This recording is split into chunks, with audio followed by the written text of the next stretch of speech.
This show is sponsored by HiveMind CRM. It is more than just a CRM. It is a real estate and business mastermind that comes with an all-in-one CRM. You can have unlimited websites and users. You can call, text, RVM, and email all in one user interface. And you can set up custom automations for any type and multiple businesses. 65% of companies start using a CRM system within the first 5 years of business. Once implemented, the HiveMind will save you on marketing, give you more time, and make more money. One of our users had his first $100,000 month using our system in June. We want to see you automate and accelerate your business. Text us at 210-972-1842 for future meetings, and of course to get our $1 course on how to make more than 6 figures on one land deal. You can schedule your free demo today at HiveMindCRM.io.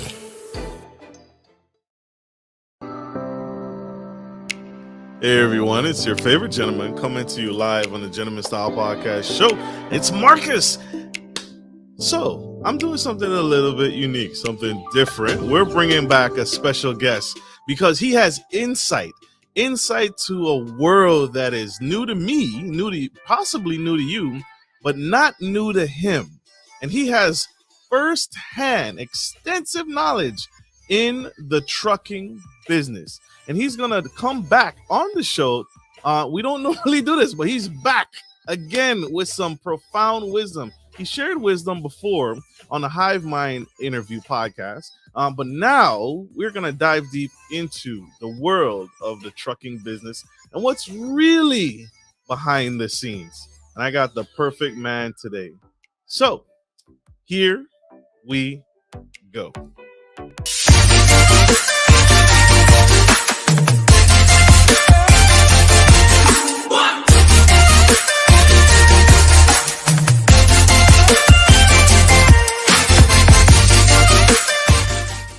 Welcome to the Gentleman Style Podcast show. I have the man, Mr. Daniel Martinez.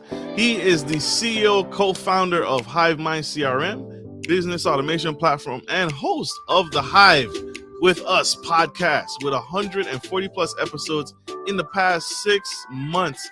This man, if you missed that interview, that was a powerful interview, and he can help automate your CRM business, your company, then take your company to the next level. If you are ever on the fence about hiring a virtual assistant, ever on the fence about whether you can afford to keep up with your customers, Mr. Daniel has the secrets for you. And I'm going to share the links in the show to that interview. But today we're going to talk about the trucking business and some things you want to know before you get into the industry and go all out. So help me welcome my friend, Mr. Daniel Martinez, to the show. It's the second time I got talked to. The first time was the other episode. That's awesome. I'm gonna need that stuff for my podcast. That's such a good one right there. That is. It's you, sir. You did all the work, man. I didn't make any of this up. Thank you for joining us again on the Gentleman Style Podcast show.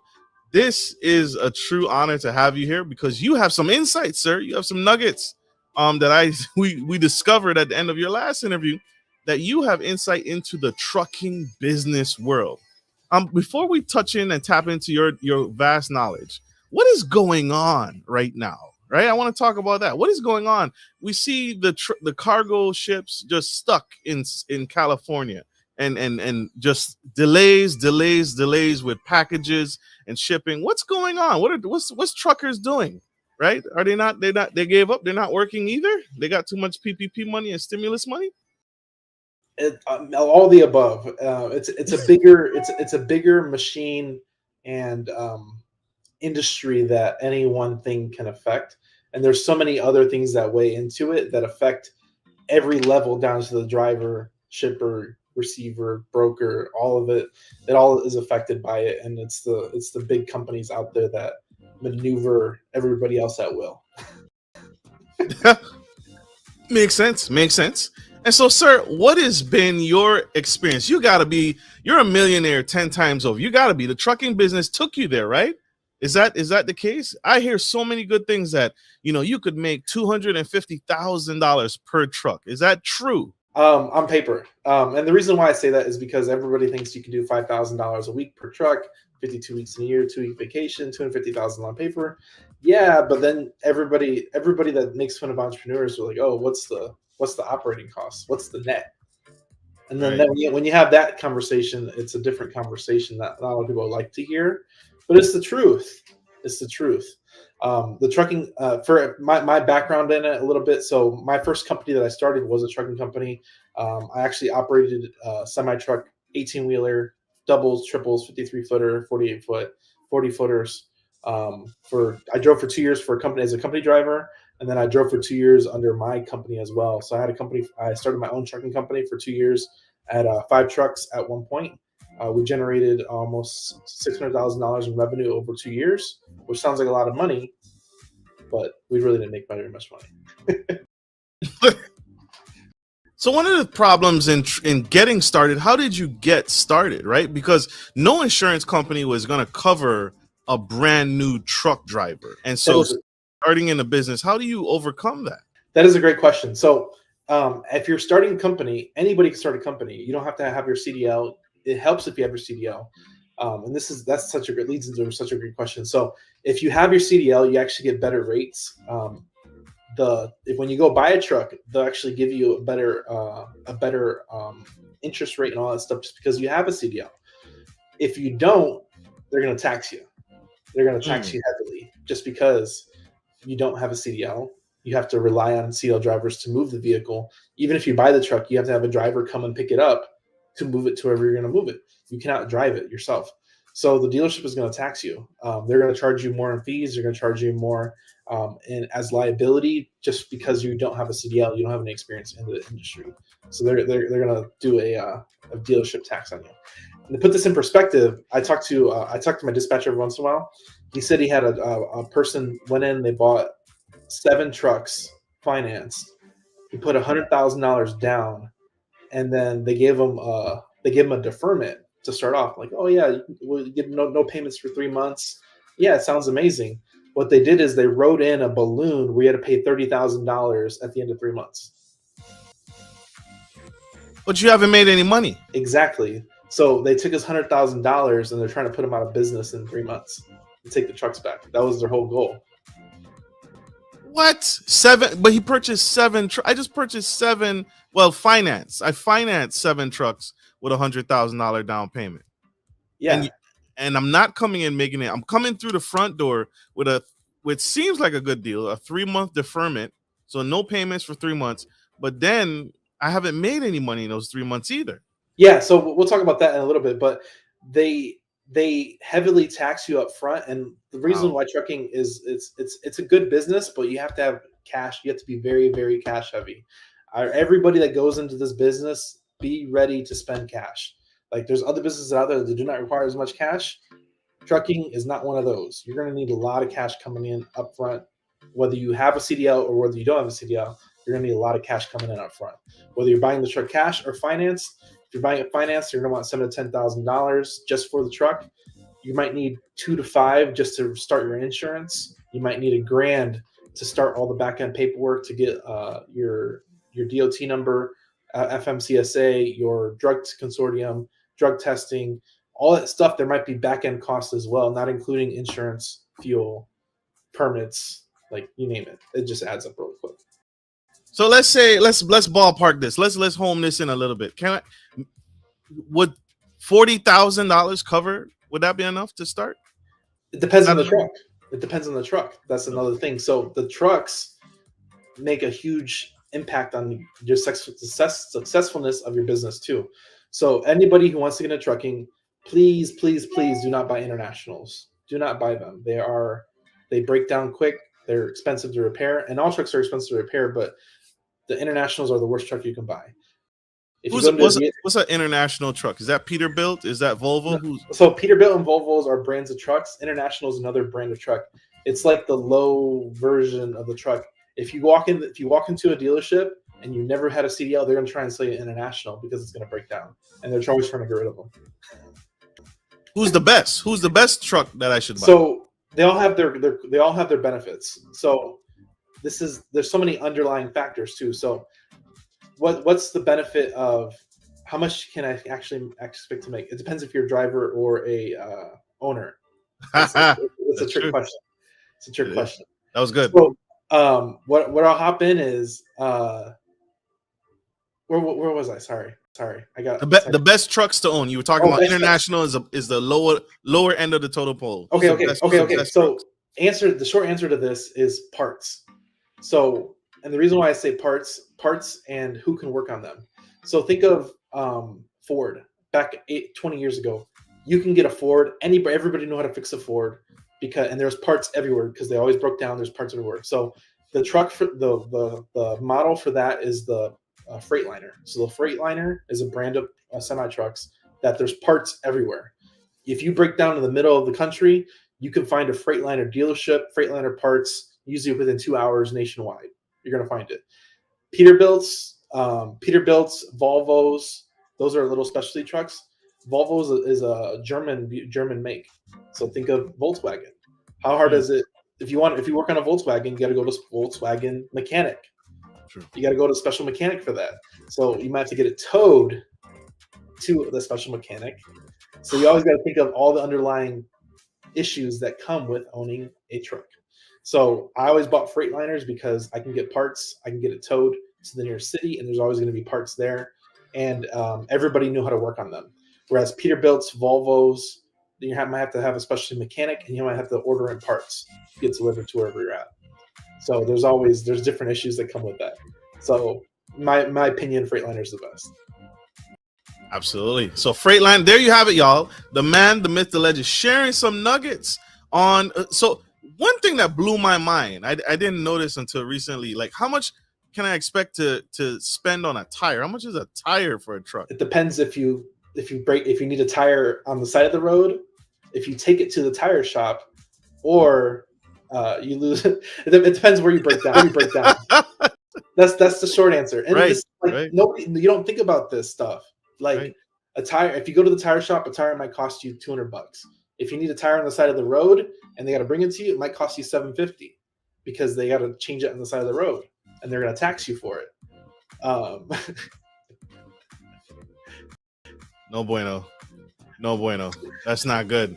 That is not good. That's a lot of $750. So I'm paying for convenience here. I'm paying for the convenience of where you're bringing that tire. Versus if I come to you, you'll charge me less because there's no inconvenience. And it depends where you are from the city. Like if you're in the middle of Kansas and the nearest city is an hour and away, you're going to pay for that tire. Like I told y'all, the man, the myth, the legend. These are the things that we need to know. Mr. Daniel Martinez, we got to go to a quick commercial break. You guys stay tuned. Stay with us. We'll be right back. If you're looking for a reliable professional trucking and logistics service, you've come to the right place. Musa Trucking is a veteran-owned and operated premier transportation provider that can help with all of your trucking and logistics needs. Musa is revolutionizing the trucking industry through strategic partnerships, the development of core personnel, and the use of cutting-edge technology. Our inventory system ensures that cargo ends up divided into the right trucks and reaching the correct destination. Our drivers are dedicated to transporting goods efficiently and safely. Contact us today to get started by visiting the website on the screen or by calling 757-756-5246.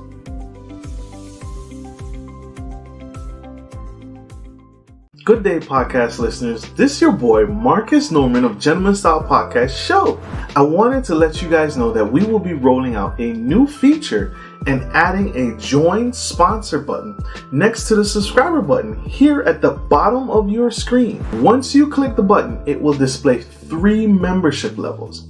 Gentleman Gentry, which is our entry level, Duke Duchess, which is our season level, and the Emperor and Empress, which is our most sophisticated level, which you will receive unique perks and benefits at each differing level and gain access to our community tab. We will also be sharing polls, upcoming events, and interviews, as well as receive feedback from our sponsors directly. Your support helps me find new an exciting guest to bring to the stage live. Well, in order to get the higher end speakers, it requires, well, some, you guessed it, money. So thank you for tuning in to my channel. And if becoming a sponsor sounds good to you, then select the join button below and choose your desired sponsor level. Let's continue to grow and serve the future of generations of men and women to come. Love you guys. Bye.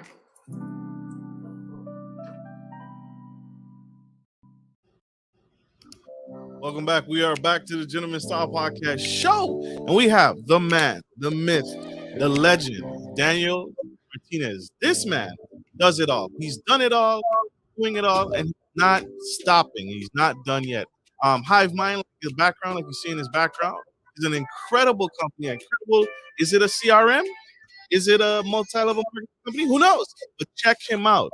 You got to find out for yourself, because we are going to share the link to that interview, because we had the honor and pleasure of interviewing Mr. Daniel. But what we're talking about right now is a trucking business and myths and secrets that you want to know before you get started. If you miss any of what Daniel just put down, it is absolutely incredible. He talked about what the cost should be, what you should expect, how much cash you should probably have on hand, because you need a lot of cash. You need to be cash heavy.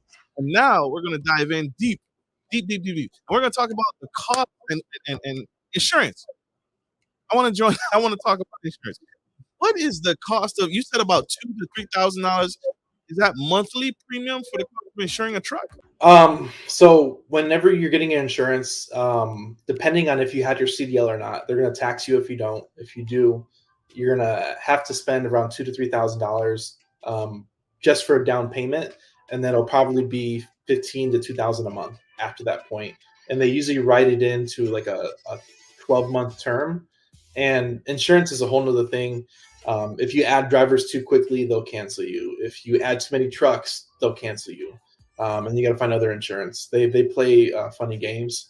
So that agreement that you sign up for at the beginning of that term is what you sign up for at that term with however many trucks you sign up with.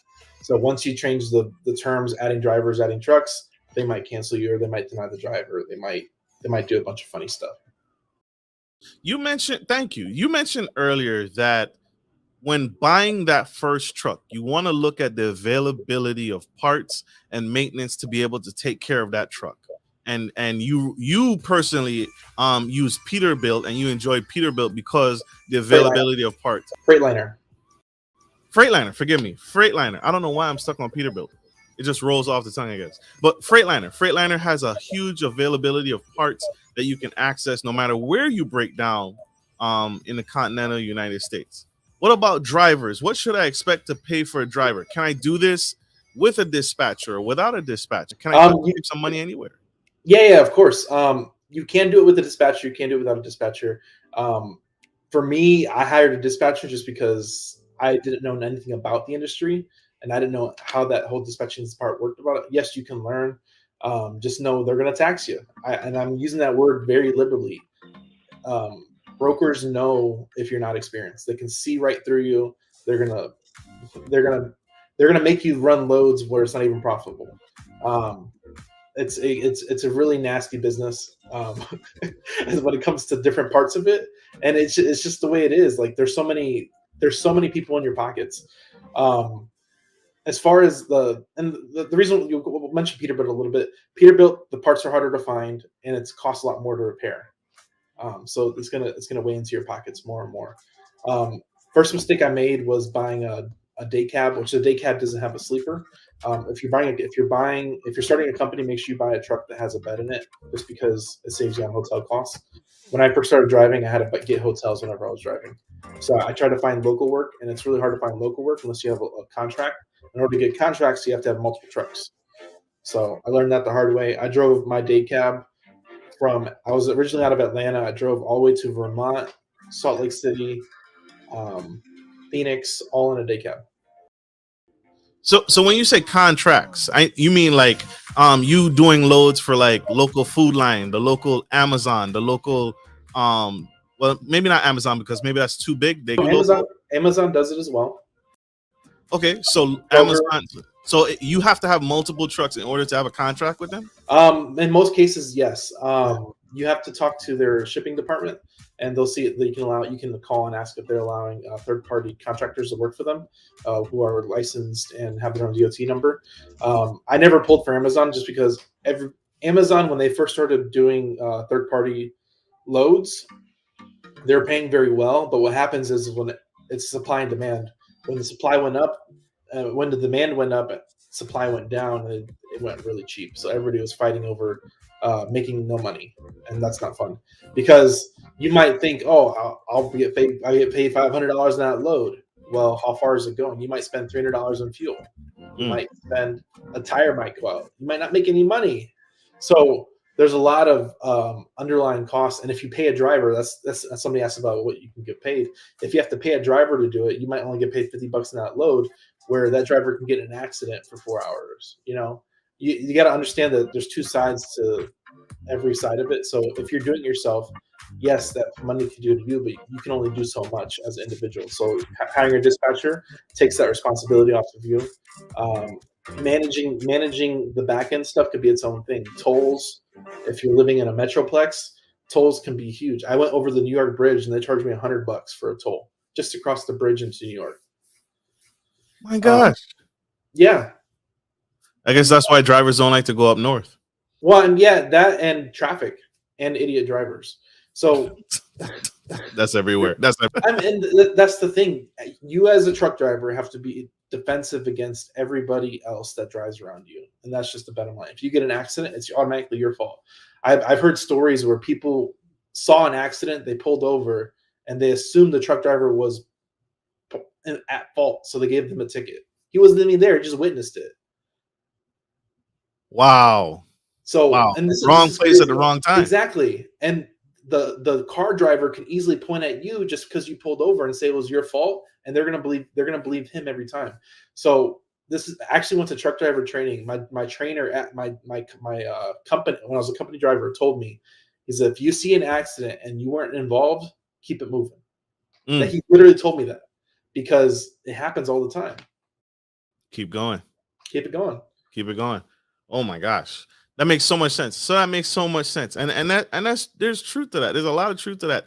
I heard this is a rumor. I can't disclose names. I can't give out anybody's information. But I heard that you can blow past a way station. You don't have to stop at every way station. Is that true or not? Yes, it's true. So not all way stations are open and they have operating hours. So there's the short answer to that. Yes, you can drive past them. I've done it before. And you're kind of flipping a coin if you're getting pulled over or not. You as a driver usually have to pay that unless the company pays for that sometimes. It depends on what type of ticket it is. So when I was a company driver, I had to pay for all the tickets unless it was like a maintenance inspection, because us as a driver, I have to make sure I'm weighted properly. So if I got a weight ticket, it was my fault. Wow. No matter what, because it's my job as the operator to make sure I was weighted and scaled properly. Oh my gosh. Why is that significant? Why do I have to stop at every every open way station or available way station? What are they weighing me for? If I pick up a load and I'm traveling, I'm obviously carrying the same load, right? No, I mean, you can literally do a delivery. You can be empty. You could be loaded. They weigh you based on your axles and gross vehicle weight. And the reason why is some roads and bridges cannot hold the weight that you're pulling. Wow. So they have a max, and the more you weigh, the more dangerous you could be, because the heavier you are, the more inertia you have, and you can really do some damage the heavier you are. So when you pull over to a way station, you're paying that way station to do what? We don't actually pay them. They check your weight on each one of your axles. Okay. What are they looking for? What's that do? To make sure you're not overweight. I don't know exactly the parameters of why they do it. And there's opportunity for them to do inspections. So if you're overweight, they might do a level 1, level 2, level 3 inspection based off of, and they'll check your paperwork, make sure you're not doing anything fraudulent. They might check your equipment to make sure your equipment's up to standard. As far as annual inspections, making sure you're keeping up with your driver logs, so that you're obeying the law as far as the federal law. So they take that as an opportunity to make sure you're operating your equipment properly and efficiently and all that other stuff. So Keeping it correct. Yeah. Are they making sure you're safe for the road? Yep. All right. We have a short clip. We're going to play this short clip here. It's a surprise to Mr. Daniel and myself. So we just decided to just do it. We're going to play some short clips for you guys to check out. Let us know what you think. We're going to bring it up here on the big screen and tune in and share your thoughts in the comments. Let us know what you think. How do you feel? This is going to be careful. This also is going to invoke some emotion. It might. Here we go. Video. It's an extreme case of distracted driving. A truck driver in Arizona, allegedly looking at pictures on his phone, crashes into police cars and emergency vehicles, killing one officer. That driver has now been charged with murder, and ABC's Lindsay Davis has the story. Watch closely. That's 33-year-old truck driver Jorge Espinoza on the left of the screen, his wallet blocking the view of his dash camera. His empty fuel tanker is barreling down an Arizona highway at 65 miles an hour when the unthinkable happens. His 10,000-pound 18-wheeler plows right into 3 police cars and 2 fire trucks stopped at an accident scene. Woo! So that was intense, y'all. That was pretty intense. Mr. Daniel, what is going on here? This is supposed to be, you guys are required, right, to get a certain amount of sleep. So how does that happen? That shouldn't be happening, right? That is a great question. The truth is, it's a lot grayer area. Whenever the federal government wants to put their finger in certain things, they ruin other things that weren't necessarily a problem. And I'm not saying it's a bad thing or good thing. It's not my role. I mean, I'm not even in the trucking industry anymore, so I can't even say my 2 cents about it. Yeah. What happens is when I was a company driver, and I'll explain this, I was on call. So what that meant is sometimes I would work days, sometimes I would work nights, sometimes I would work 36 hours. So they have to give you a 10-hour break in between working. And when I was on call, one day I might work 10 in the morning to 10 p.m. And then the next day I would work at 10 p.m. to 10 in the morning. And it was craziness. So I used to, and they had a tight schedule as far as delivery. So for me, I used to drive, whenever I did that, I would get like 2-3 hours of sleep. And this is federal regulation. I was legally driving. I would get 2-3 hours of sleep because I was already awake during the day. How hard is it to switch your schedule? I mean, it's hard, but drivers are forced to do it all the time. So be up during the day when your body wants to sleep at night. You have to do what you have to do, and that's what we're forced to do. Our dispatcher's like, hey, you got your 10-hour break. You better make it there. You better make it there on time too. And that's just how it is. Yeah. So I would when I would drive, I would sleep 2-3 hours. They would give you, and they only gave us like a 2-hour notice, or no, it was like 3-hour notice. When I was a company driver, they gave me a 3-hour notice. They'd call me, hey, be at work in 3 hours. You got to work 12 hours. And I was just up 14 hours, and now I got to go to bed for 3 hours and wake up and do this again for 12 hours. And that's just how it is. So I would drive there at my stop, and this is back when I was a company driver. So I would drive 3 to 5 hours. I would literally sleep in the truck sitting up because we didn't have beds in those trucks. I would sleep sitting up for 3-4 hours till I got enough rest, and then I would drive back. And I would work 13 hours, but I would be asleep 3 of those hours at a truck stop because I was tired, and I didn't want to drive because I was tired. Yeah. Safety first. I'm glad you made it, man. I'm glad you're okay. It's crazy. Like stuff like that happens. Like distracted driving, it's a split second and you can kill somebody, and that's why I don't drive anymore. There's too much danger and split second decisions that can happen instantly, and you'll end up killing somebody. For sure. So there's a lot of costs. There's a lot of expenses. What are some things that you did to try and keep costs down, if at all possible? I mean, were there any tricks or tips that you could share that could be like, hey man, Shell gas stations have better quality gas? I don't know. Any tips you can share? I don't know. BP. There honestly is no way to cut costs. There isn't. You're gonna pay gas, and even a simple thing as putting gas. You see 350 and 325. Oh, 325 is cheaper.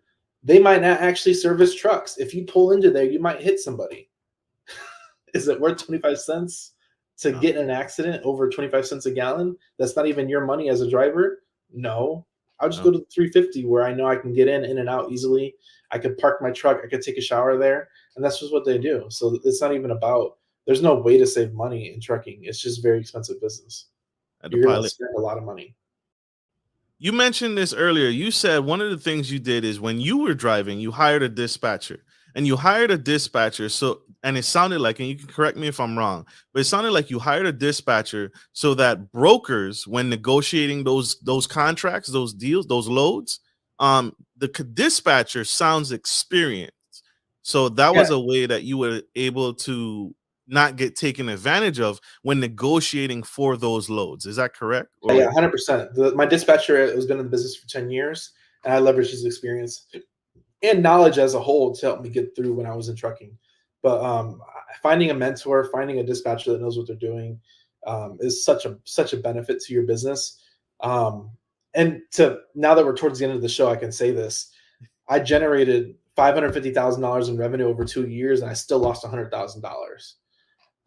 And that's just me. I talked to many companies go out of business within their first month. I lasted 2 years. There's a lot of people that make it a lot further than you. My advice for anybody going into this business: go in cash heavy, buy your truck outright, and still have cash to burn on the back end, and you'll probably make money. Maybe. But there's a lot of costs that tax you monthly that you don't even see the effects till you're in it, and you got to pay money here, pay money there, pay money there, pay money there, and everybody's taxing you. Is there a way, if I have a truck, is there a way to kind of, lend my truck out to the big dogs, the Schneiders, the CR Englands of the world? Is there a way to like, hey, I own this truck. This is my truck. I purchased it, but I'll lend it to you so you can use it for your company, the bigger company. Is there a way to do that? Yes, there is.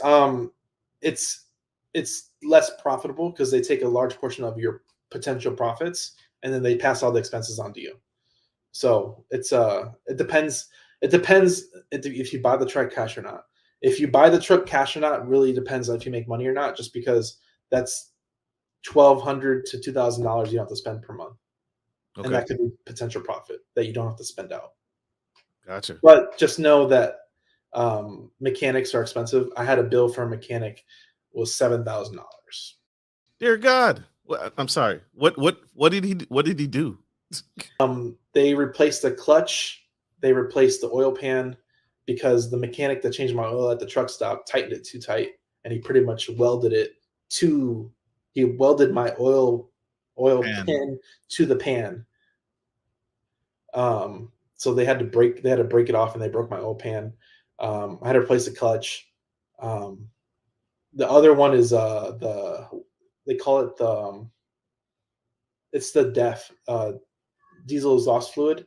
That whole mechanism that goes into that you have to have DEF fluid. That whole mechanism is retarded and it's expensive to fix.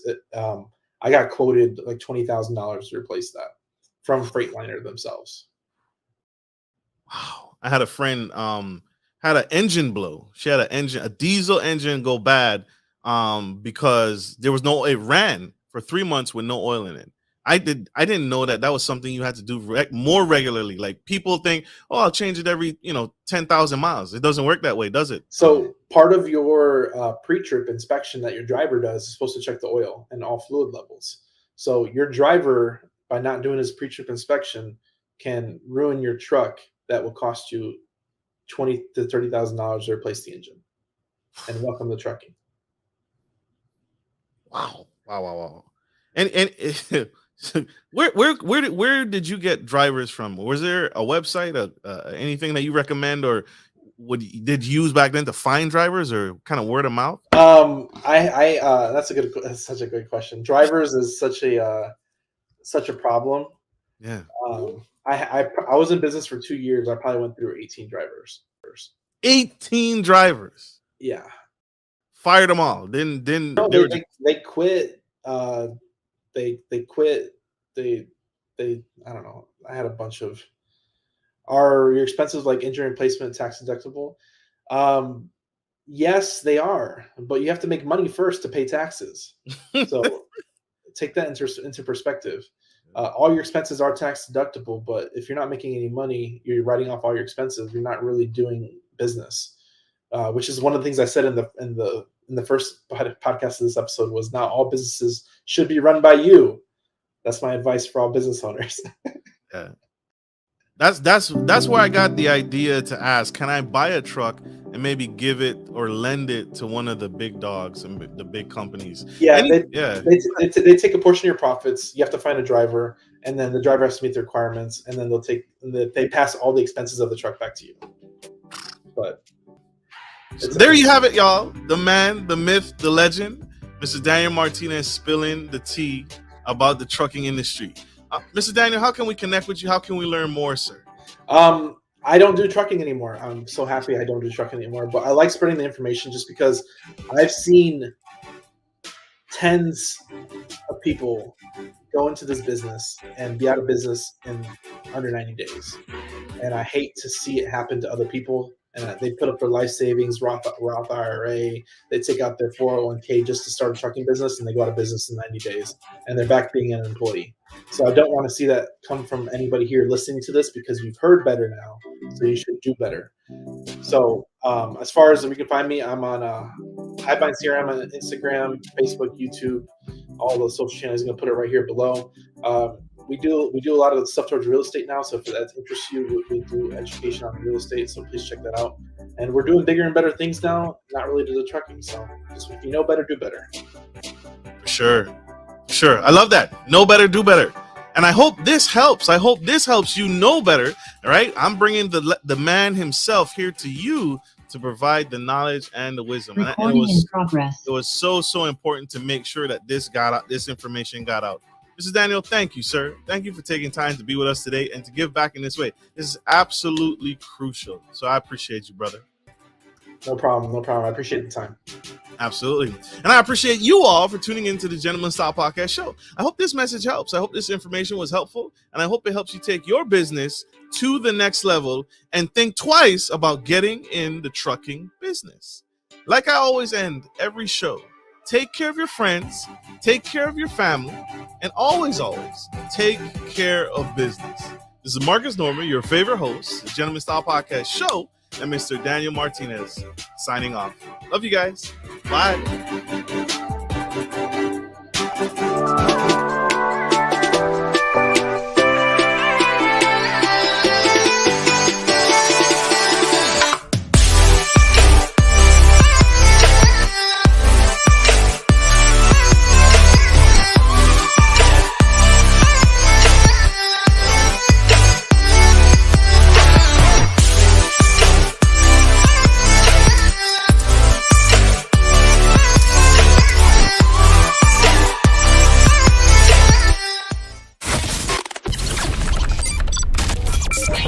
The show is sponsored by The List Guys.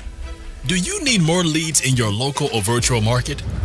1 in 10 small businesses don't invest in any kind of marketing. The List Guys have over 35 plus list types to choose from, and you can mix and match any list or criteria.